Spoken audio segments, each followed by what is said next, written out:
Hi there, I am Adam Kirbas. I am here in Turkey, in Ordu, my hometown. Today we are still in the pandemic, and I hope that everyone is doing fine. Today we will continue our journey through the millennial era, through this technological age. Um, we will talk about Aphrodite, the last of those three gender types I proposed, and this Aphrodite is next to housewife and supergirl. So, and of course, I chose this, or we have to be careful because everyone who associates the name Aphrodite or immediately associated with the Greek goddess for love. This is true, but nevertheless, as you will know, find out in this episode, we will talk about rather about physical beauty, and and and uh, and this has to do especially with the millennial age, that love and so on has indeed a physical appearance or is being shaped like that, and and this is of course in the millennial age of this over sexualization. Excuse me. And this over sexualization comes with body cult. This is in a way a contradiction because never before in human history had humans uh, or would live in abundance, especially of food, so you can eat as much as you want, wherever you want. I mean, indeed, there's a lot of poverty. This is something one should never lose out of sight, but nevertheless, this is some sort of, for the first time in human history, that we have so much food, and of course, this shows itself in obesity.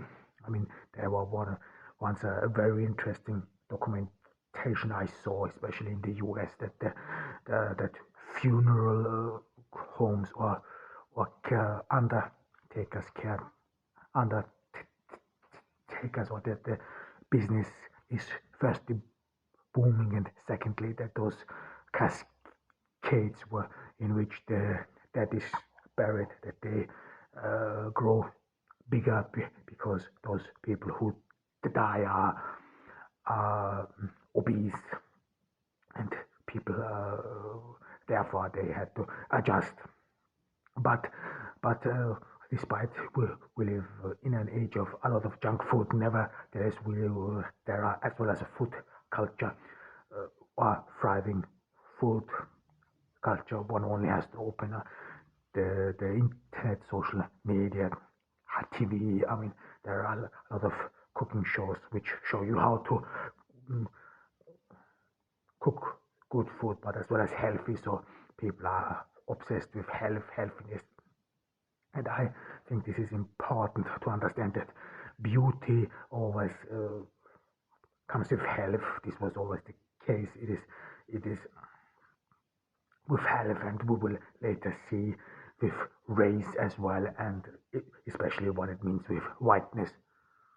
I mean, some sort of basic understanding which you can see throughout throughout his artery, whereas there are of course some exceptions like the Venus, where some sort of a obese sex goddess was portrayed. I don't remember anymore in which age, but I would say starting in the Greek antiquity, you could some sort of see him and notice that health on one part comes with youthfulness, with agility, physical agility, as well as with cleanness and purity. This is something we you can see as early as in ancient Greece, where you see those sculptors, man, because it was a more homoerotic culture. This is mostly men who are being portrayed as youthful, as agile, and therefore clean, healthy. I mean, it is consideration of purity, which then will take in and this is indeed a contrast to obesity, because obesity is uh, in one in one instance, people think that obese people eat a lot of food, eat in abundance. They eat a lot of unhealthy food, a lot of fat, a lot of sugar. That this is the cause of obesity, or one cause of it. I mean, this is a fact. This is a fact. You cannot deny it, and this indeed plays in the psyche of people, because in order to get obese, you have to eat more than you need, or too fat, and too sugar, and this mm, is in addition to the fact that obesity is not appealing for the eye because of this proportion, or because obese people, their their body or their body is not in proportion. That's why this is not pleasing for the eye, and with that comes uh, an unhealthy lifestyle, less agility. So when you are obese, you are not that agile, or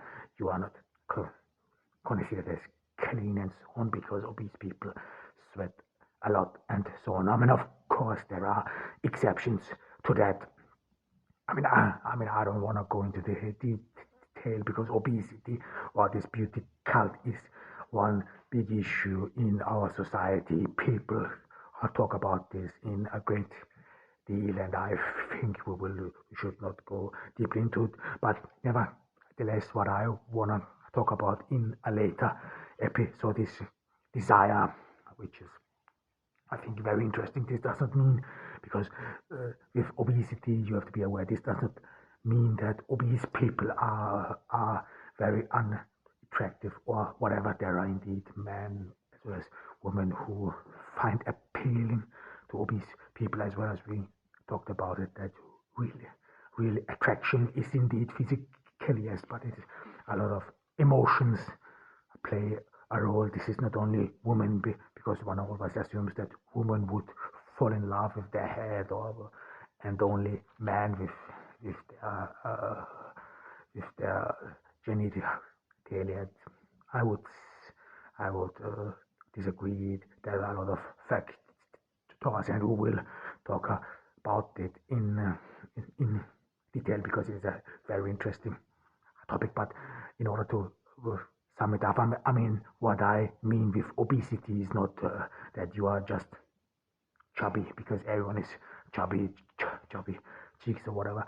But obesity really means that you have at least, I would say, twice as as body weight than you should have, or that you are some sort of.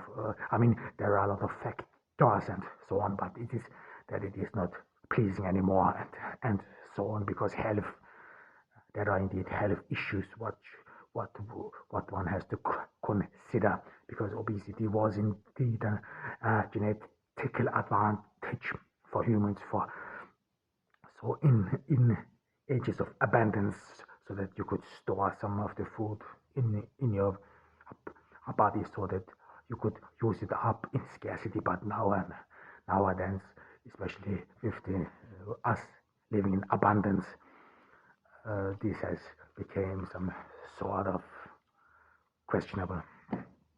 However, and this you have to be then aware that Aphrodite, this woman who has a lot of appeal, this female gender who has a lot of appeal on social media, is considered as healthy, because everyone assumes slim people are very agile, slim people eat healthy, slim people have an healthy lifestyle. So Aphrodite, this female gender, you see mostly on social media, on TV. I mean, of course, exceptions. There are always a lot of exceptions, but the overall majority pretty much proves that this is the perception. So, and this is, I would not say that this is something you can train out of people so that they can some sort of think differently. I mean, we will talk about why black women are not integrated in this over sexualization. I